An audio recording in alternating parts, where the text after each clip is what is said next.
Happy New Year, guys. It's NerdVan16 Retro Kid here on YouTube, coming to you from the past. This is about a couple of days after Christmas. This is what I got among many things in my Christmas haul. Thank you, family, just to let you know. So here it is, the last Kamen Rider Black and/or RX figure that I'll probably ever buy. Unless I find that renewal version of Black. Here it is, once and for all, the spam of all spams in show era forms, and probably the only show era form I can honestly say that got spammed the most, at least in our RX series.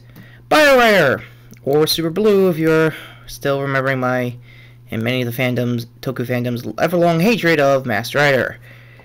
Well, proper introductions out of the way, let's get on with the review.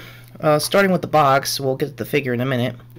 It's your basic S.H.Figuarts box. It's got a good art for the figure itself, and it's, I think, certain things hands, because I assume that's his ready stance pose, but again, I haven't seen the show in a very long time, and I will be putting a link in the description for both the Writer's Robo Rider review, my overall series review, which is hilarious because it's me way back in the day, like a year or two ago now.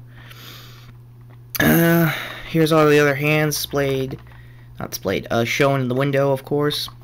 Bio Rider, Figuarts, and the obvious blurb about it being the new standard of figure series that incorporates the Bandai America art and/or action and so on and so forth.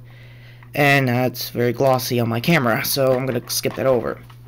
Here's I assume show poses you can do with the this particular version of Kotaro, but for the life of me, I don't remember every single attack. Bio Rider did, because, like I said, he's kind of the MacGuffin of Rider forms, at least in RX's case. What do I mean by that? Well, let's get to the figure itself, and I'll tell you why. This is pretty much if Kotaro had a bio or, like, problem of the week that needed this form to, like, get him out of a jam, he would spam the hell of it and do a really not bad final attack, which is kind of what he did with his, traditional sword. And just to put you in perspective, it's been a very long time since I've seen the show, so I kind of forgot every single attack. So, sorry. So, for the time being, I'm going to call his second version of the traditional RX blade into pretty much the Bio Blade, because I don't know the actual name of both this and the ungodly, horrific Masked Rider version, because I don't remember that far into the series when he started using Super Gold, aka Robo Rider, or Super Blue, in this case, Bio Rider. Enough of the formalities. What do we think on our articulation? Well, hilariously, to go with traditional problems I normally would have in coming out of the box things when it comes to Figuarts and Ultra Act. In Bio Rider's case, his head is extremely, probably way more removable than, I want to say, Ultra Act Ginga, but Ginga has a bit of an excuse. He really doesn't. So hopefully my camera can focus so we can see these beautiful compound eyes, which it isn't. But take my word for it, it's traditional, not Sentai, Rider compound eyes. It's very hypnotizing. Not trying to be like, I want to say Evangelist. The head is definitely reattachable. I'm doing it off character just to make sure I am getting it right. Oh, and I did. Basic double joints, usual Figuarts pose and/or movements. A little play arts carry again on the knees.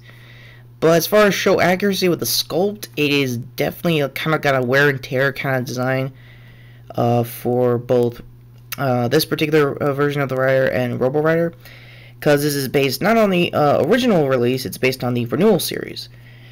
It is trying to be way more show accurate than they could the first time around with just die-cast boots. So, the Bio Kingstone, again, I don't know the official name of all the belts, again, has a compound of not really a compound glass of its own, and is also very hypnotizing. Look at it. Look at it. I might have to zoom in. Let me take a minute. Let me get a minute. Let me see here. My camera still can't focus, so there goes that. As a final Rider piece, when it comes to everything I know so far about RX and Kotaro in general, I'm very happy for this figure, to be honest with you. for I think $40 he's going for. I don't know if he's the cheapest of the forms.